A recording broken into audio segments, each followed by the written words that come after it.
Hello! I have not done a Funko Pop video in a little while, and I was able to recently pick up two pops that I had been looking for a long time, so I thought I would share that with you. And I was able to get them from Chalice Collectibles. Now, these pops are from a television sitcom, and Funko had announced that they were going to do them probably 2 or 3 years ago. And for whatever reason, whether it was licensing or they didn't like the quality of the drawings that they were getting for the characters, they looked a little too generic. For whatever reason, they canceled the line. And then they got a good idea to just redo. There were 3 pops. They redid 2 of them, kept one of them the way that it was intended to be from the start, and now we actually have the pops. And they're not necessarily easy to get either. I tried looking for them on Amazon and they sold out really quick. I tried going to Target, never even saw them there, but they did have them at Chalice Collectibles, so that's where I got them. And first out of the box, as it were, is the one that did not change, and it is Indora from Bewitched, beloved sitcom of the late 60s, early 70s. So this Indora pop is absolutely gorgeous. I already have her in the pop protector. She looks the same as the original artwork for what they intended. And what they had intended to do in addition to her is a Samantha and a Darren. Well, the Darren pop was, you couldn't tell who it was supposed to be. And the Samantha pop looked pretty plain too. So instead they redesigned her and they came up with this gorgeous Samantha flying on the broomstick, which for those of you who are familiar with the show, is how she appeared in the opening credits, the cartoon credits of the show. So they did quite a good job on that. It makes her easily distinguishable as what character she's supposed to be. Now, on the show itself, when she would be appearing as a witch, she didn't actually dress like this so much. She had a beautiful different black gown, and I would love if they did more in this line, if they would do one that would more match with Indora so that she could be standing. And there are other great characters from this show, and hopefully, since these did sell well, hopefully they will do more of them, because if they did a nice Darren, that would be good to have. Aunt Clara, Samantha's father, Maurice, Gladys Kravitz. They could do a chase Gladys Kravitz, because there were 2 different actresses who played her. Lots of possibilities. So that would be great to see.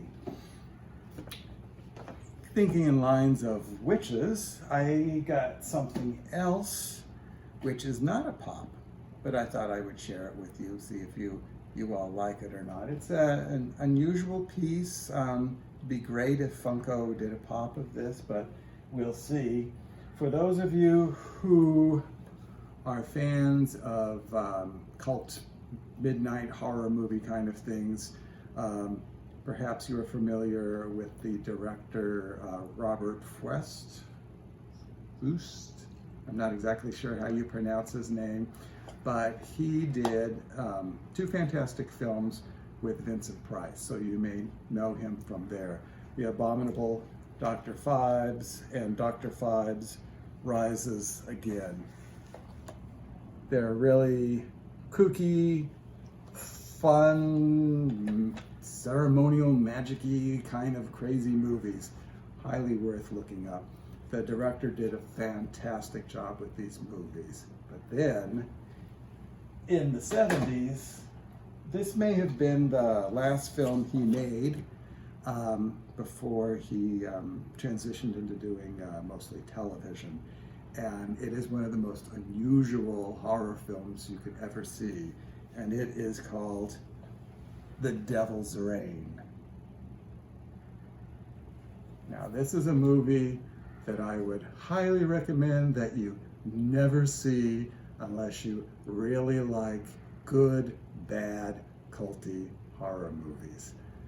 The first clue that you have that this is a movie that you probably want to avoid is the lineup of people appearing in it, the stars.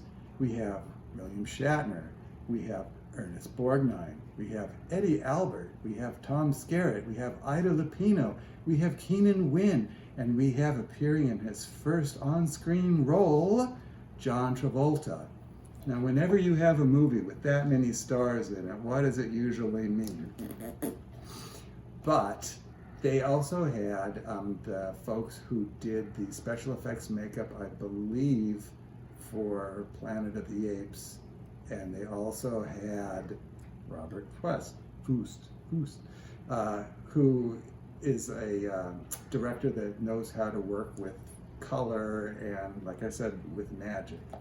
So this is a devilly, spooky movie that supposedly in Ernest Borgnine's house, he had a swear jar.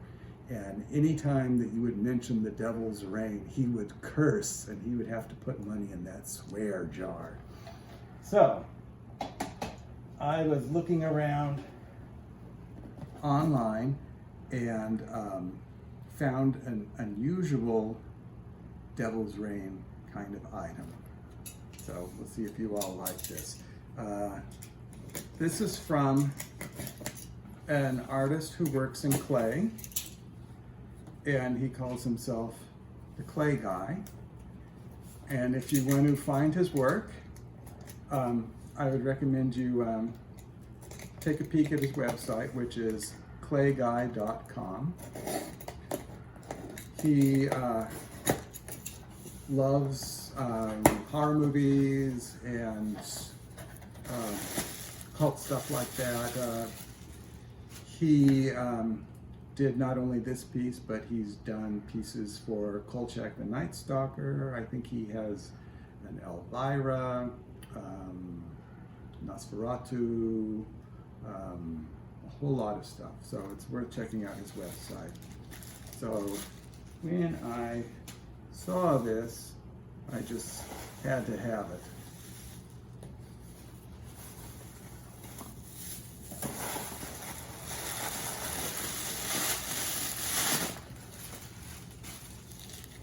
There's a whole lot of cushion stuff in here, so I will look through all of that later.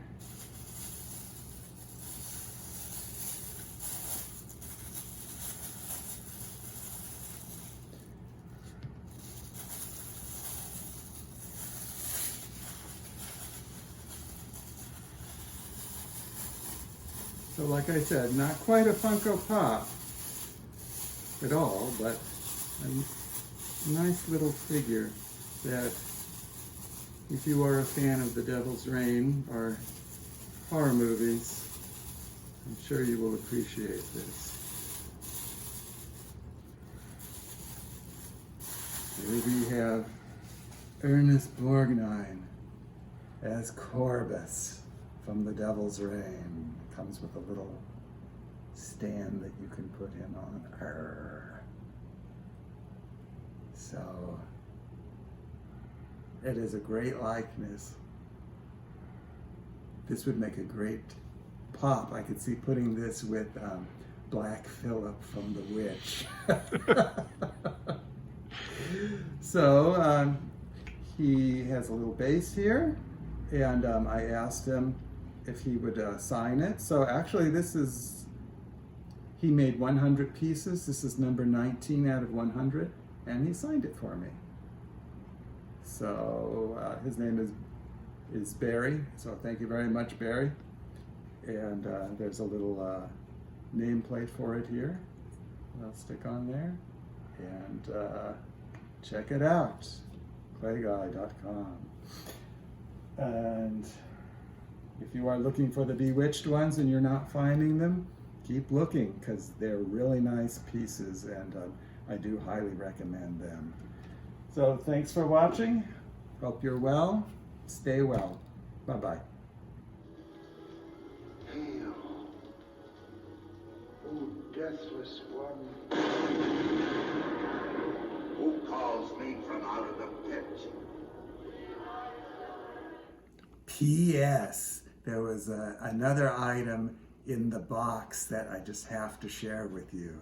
So the creator of the Corbis figure from the Devil's Ring, his name is Barry Crawford, and Barry sent me also this wonderful picture of Ernest Borgnine getting one of these before Mr. Borgnine passed away. So what a treat.